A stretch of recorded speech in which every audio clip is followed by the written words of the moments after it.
शासनाच्या कुठल्या तरी प्रतिनिधीला अत्यंत खंत वाटते. वकील संरक्षण कायदा.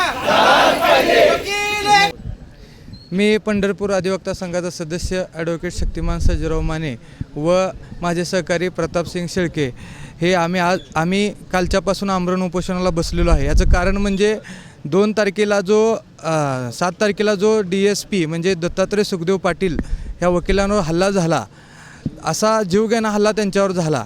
त्यानंतर नगरचं बघितलं आढाव दाम्पत्यावर तर त्यांची निर्गुणपणे हत्या करण्यात आली. असे सारखे वकिलावर जे होणारे हल्ले आहेत ते कुठेतरी थांबले पाहिजेत. नुसतं व्हॉट्सअपवर निषेध करून काम बंद आंदोलन ठेवून काय होणार नाही हे आमच्या लक्षात आलं. काम बंद आंदोलन ह्याच्या आधी पण आम्ही भरपूर वेळा केलं, निवेदनं दिली, तरी पण काय नाही झालं. मग आता काय तर ठोस उपाय याच्यावर करायचा म्हणून मी आणि शेळके साहेबांनी व तसेच माझा जे पंढरपूर बार आहे त्यांनी आम्ही सगळ्यांना विचारात घेऊन हे ठरवलं की बाबा आमरण उपोषण करायचं. मग मी आणि शेळके साहेबांनी आमच्या स्वतःच्या बुद्धीला स्मरून हे उपोषणाला सुरुवात केलेली आहे. त्याचप्रमाणे थोबडे साहेबांनी आमची मागणी एकच आहे की आमच्यावर होणारे हल्ले थांबले पाहिजेत आणि ते हल्ले थांबायचे असेल तर वकील संरक्षण कायदा हा अंमलात आला पाहिजे.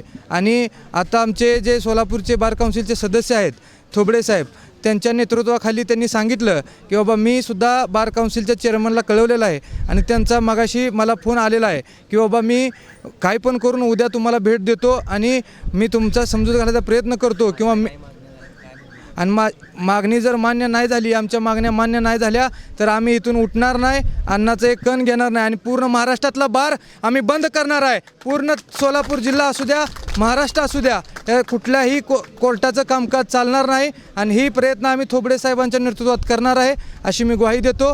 आणि कुठल्याही परिस्थितीत मागणी मान्य नाही झाली तर मी इथून हलणार नाही हे पण तुम्हाला सांगतो.